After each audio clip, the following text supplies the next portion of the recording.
For most of modern history, the biggest fights were about things you could literally touch. Borders on a map, ports and rail lines, oil fields, factory capacity, shipping lanes. If you controlled the physical world, you controlled outcomes.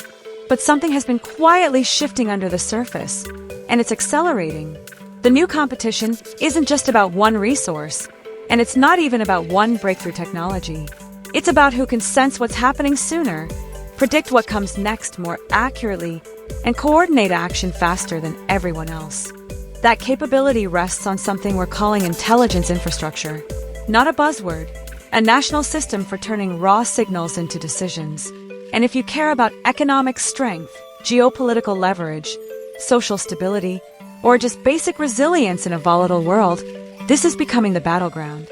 Welcome back to the B.I channel, where data meets decisions. Today we're zooming out from organizations to nations. What does it look like when an entire country builds an operating system for intelligence? I'm joined by a global panel. Dr. Lian Zhou is an APAC AI transformation expert. Maria Alvarez leads data governance initiatives across Latin America. Jonas Richter works at the crossroads of European compliance, ethics, and tech policy.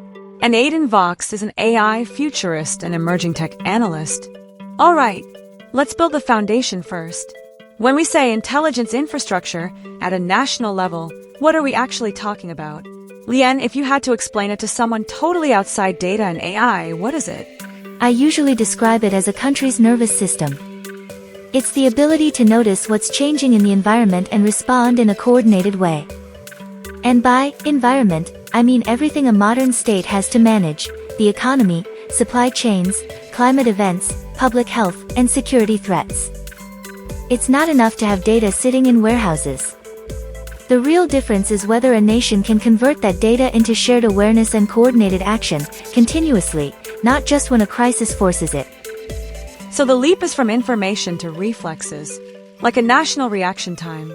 Exactly. When it's real, you see platforms, standards, and near real-time pipelines. Systems that let ports connect with factories, energy grids connect with consumption, hospitals connect with capacity planning. The intelligence loop becomes something repeatable, something the country can run day after day. Maria, the word infrastructure makes people think about servers and fiber cables. Where does governance fit in a definition like this? Governance is what makes the system credible and usable. If data is inconsistent, if agencies can't share it, if the private sector worries their information will be misused, then the intelligence doesn't move. It gets trapped. Governance is the layer that makes interoperability possible, that sets accountability, and that creates shared rules. Without it, every agency builds its own dashboard and its own truth, and at a national level that becomes chaos. Every ministry building its own reality. That's the opposite of intelligence. Jonas, I'm guessing you'd say rules aren't a separate layer. They're part of the infrastructure itself. They are. If you don't define boundaries, what you build is not sustainable intelligence. It's just power. And power without guardrails tends to produce abuse, backlash, and then paralysis. National intelligence infrastructure includes decisions like what may be collected, what must never be collected, how data can be combined, how long it can be kept, and how citizens can challenge misuse. Skip that, and you might create something technically impressive but socially brittle. Aidan, take us to the edge. What do people consistently underestimate when they talk about national intelligence systems? Simulation. Everyone gets excited about models and dashboards and AI assistants, but the real step change is when a country can run what-if futures at scale. Think of testing trade policy like shipping software before release. Or rehearsing disaster response inside a digital twin of a city. Or comparing infrastructure investments across dozens of scenarios in hours instead of months. The nations that can simulate consequences will make fewer blind decisions and will move faster with more confidence. So we're talking about something that behaves like a strategic asset, like a port, or an energy grid, or a defense system. Except it's more dynamic, more adaptive, and more embedded in everyday life. Once you accept that, The next question is unavoidable. Where is the competition happening? Let's map the battlegrounds. Battleground number 1. Economic intelligence systems. Aiden, set the scene. What are countries trying to build here? They're trying to build national grade forecasting and coordination. Systems that spot inflation pressure early, detect financial stress, model labor shocks, predict supply chain disruptions, and optimize logistics and trade routes. If you notice volatility earlier than everyone else, you can cushion it. You can reroute goods, adjust strategic reserves, time policy interventions better. Economic intelligence is early warning plus fast coordination. Lien, you've seen transformation programs across APAC. Where does this show up most clearly? In the fusion of physical operations into digital decision loops. Ports, warehouses, customs processes, factory output, shipping routes, energy demand. Traditionally, those are separate systems owned by different players. But when you treat it like one connected economic organism, you can build real-time visibility. If a bottleneck appears in one place, decision makers can see it immediately, and upstream and downstream partners can adapt. That speed of coordination becomes a competitive advantage. Maria, LATAM has different constraints and different opportunities. What looks distinct there? In many countries, it's not realistic to imagine one perfect centralized platform solving everything. What we often see is the power of alliances, regional data corridors, shared standards, interoperability across agencies, and sometimes even cross-border coordination. There's also a strong resilience motive: reduce dependence on external platforms, strengthen public institutions, improve visibility across trade and financial signals, and build negotiating power through cooperation. So economic intelligence isn't only analytics, it's leverage. Battleground number 2. Security and geopolitical intelligence. Jonas, what's changing here? 2 major shifts. First, cyber threats now move at a speed and volume that makes human-only response too slow. So we see automation and AI for detection, triage, containment, recovery. Second, information integrity. Influence operations, synthetic media, coordinated manipulation campaigns. Nations are investing in systems that identify unusual patterns early, help attribute campaigns, and shorten the time between detection and public response. Lien, does visibility itself become deterrence? Yes. Strong national systems move security from reactive to preemptive. If you can detect the early signals of preparation, you can disrupt threats earlier. That changes the message to adversaries from, "we will respond," to, "we will see it forming." Deterrence through intelligence, through being able to see. Battleground number 3. Societal intelligence systems. Maria, bring it down to street level. Where do citizens actually feel this? In public services. Healthcare allocation, predicting demand for clinics and emergency rooms, detecting fraud in social programs, targeting assistance more accurately, improving education outcomes, optimizing transport, reducing administrative bottlenecks. When it works, government feels more responsive. When it fails, mistrust rises fast because people experience it as unfair or opaque. This is where governance stops being theoretical and becomes deeply personal. And smart cities are often the gateway into this, right? Yes. Mobility data, energy usage, air quality sensors, water systems, public safety signals. Cities become intelligence hubs. Over time, the country becomes a network of hubs. But it only works if the hubs actually connect. Otherwise, you build islands of data that look impressive and cost a lot, but they don't create national advantage. And the advantage compounds when institutions learn over time without breaking trust. That's the unglamorous part people forget. A state that learns is a state that gets stronger every year because it turns experience into capability. Battleground number 4 is the one that surprises people: intelligence diplomacy. It already shapes alliances, whether we call it that or not. Jonas, define it.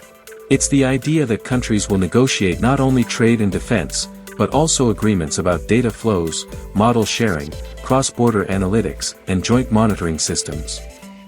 So the diplomatic question becomes, who shares signals with whom, under what governance, and with what oversight. Access becomes a bargaining chip. Sometimes offered, sometimes denied, sometimes conditioned on alignment. Intelligence as a diplomatic currency. Yes. Like any currency, it creates influence. And it can stabilize partnerships, or it can be weaponized. That brings us to intelligence blocks. Coalitions shaped by shared approaches to intelligence infrastructure. If you had to describe the major regional styles, what do they optimize for? Lien, when you think about an APAC-style approach, what does it prioritize? Operational coordination at speed. Real-time ecosystems that connect manufacturing, logistics, and trade. The goal is to turn physical production into a continuous digital decision loop. Jonas, Europe? Rights-based governance and standard setting. Europe tends to lead with rules, compliance mechanisms, and cross-border coordination. The upside is trust and interoperability. The downside can be slower iteration, but the long-term stability is meaningful. Aiden, North America's pattern? Innovation engines. Deep research capacity, venture-backed deployment, large platform ecosystems, strong public-private partnerships, and an emphasis on simulation and autonomy. The advantage is invention plus velocity. Maria, LATAM? Resilience and institutional strengthening through networks. Regional cooperation, shared standards, public sector modernization, and reducing overdependence on external sense-making platforms. Building bargaining power and stability is often the strategic intent. And if we widen the lens, in many African contexts there's a leapfrogging opportunity, mobile-first intelligence, decentralized approaches, and fewer legacy constraints. Different strengths, different trade-offs. Different paths, but the same destination. A world where intelligence infrastructure reshapes global power. Now I want to go one layer deeper, because there's a concept underneath all of this. If this part breaks, none of the AI hype matters. The intelligence supply chain. Here's a simple way to think about it. It's the end-to-end path from signal to decision. Aiden, when you say signal at a national level, what counts? Almost anything that reflects reality in motion. Transactions, sensor readings, satellite imagery, hospital capacity metrics, shipping telemetry, climate indicators, market movements, social signals, even reports from local officials, if they're structured. A signal is anything that helps answer what's changing, where, and how fast. Maria, where do nations lose the supply chain? What fails in practice? First, quality. If the underlying data is inconsistent or unreliable, the conclusions wobble. Second, fragmentation. If information sits in silos with incompatible formats, unclear ownership, or political friction, it can't be combined fast enough. Third, trust. If agencies or companies believe data sharing will be used to punish them, expose them, or create unfair outcomes, they stop cooperating. Then your supply chain becomes a series of blockages. Jonas, from your lens, what's the supply chain made of? Legitimacy. Collection must be lawful. Use must be proportionate. Decisions must be explainable in ways people can actually understand, not just in technical language.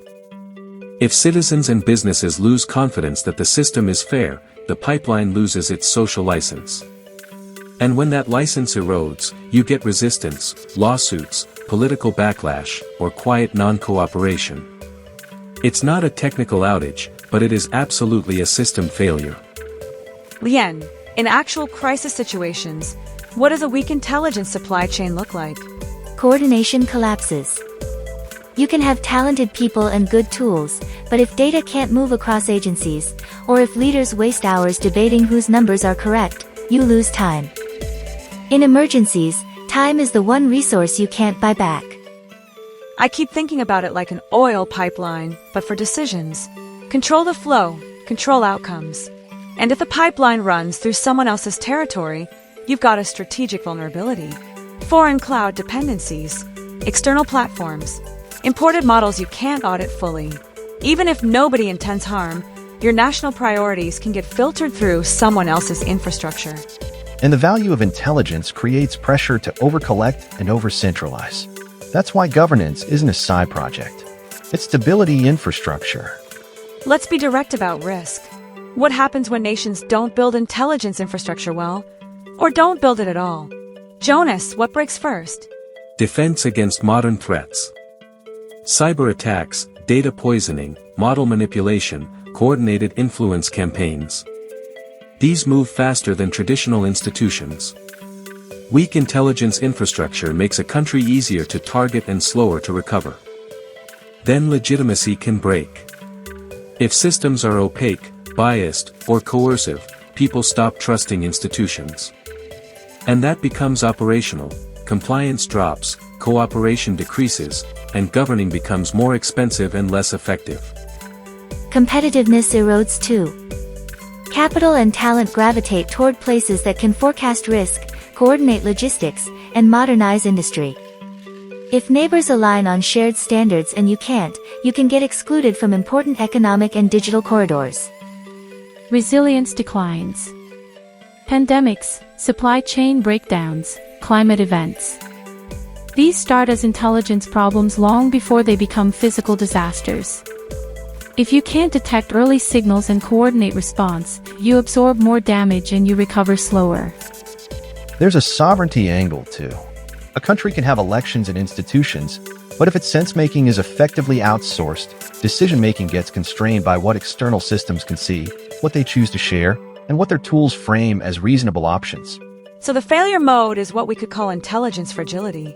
A nation can look stable, right up until pressure hits, and then it snaps because the systems connecting reality to action were never cohesive. Let's pivot into building. If you're a policymaker, a public sector executive, or a business leader thinking at a national level, where do you start? How do you build this responsibly while staying competitive? Start with trusted data exchange. You need practical mechanisms for the public sector and private sector to share data under clear rules. Without that, intelligence can't compound across the economy. And prioritize interoperability early. Common identifiers, shared definitions, consistent quality standards. It sounds boring, but it's what enables speed later. Retrofitting standards after everyone has built their own systems is painful and slow. In parallel, establish oversight from the beginning, not as an afterthought. Independent bodies, audit mechanisms, and clear accountability for how data and models are used. This is not about slowing innovation, it's about preventing innovation that destroys trust. The shortcut that works this year can become the roadblock that stalls everything for a decade. Invest in near real-time monitoring where it matters most: energy, logistics, healthcare capacity, critical infrastructure, climate risk. But don't build isolated dashboards that only one ministry understands. Build connected systems multiple agencies can interpret and act on together. Because a fast ministry plus a slow ministry still equals a slow country. And build decision tools that are realistic. Government AI shouldn't be sold as magic. Think of co-pilots, anomaly detection, scenario planning, summarizing complex signals, translating uncertainty into decision-ready options. Then add simulation. That's where you move from reactive governance to anticipatory governance. You can stress test policies, run them through digital environments, see where systems break, and iterate faster than ideology versus ideology debates. One more piece I want to pull forward because it keeps coming up: alliances. Many nations are too small to build everything alone, especially in a world dominated by a handful of platforms. Regional frameworks, shared standards, and joint investments create bargaining power and reduce vulnerability. Alright, we're coming in for a landing, so I want to say this cleanly. Intelligence infrastructure isn't just a tech stack. It's a national capability. The countries that can convert signals into trusted, fast, coordinated decisions will shape markets, alliances, and resilience for decades. And the battleground is already active. Economic intelligence, security and geopolitical intelligence, societal intelligence, and intelligence diplomacy. The winners won't be the ones with the loudest AI headlines. They'll be the ones with the most coherent intelligence supply chain and the most durable trust model around it. Thanks to our global panel, Dr. Lien Zhou, Maria Alvarez, Jonas Richter, and Aidan Vox. And thank you for listening to the B.I channel, where data meets decisions. We'll see you next time.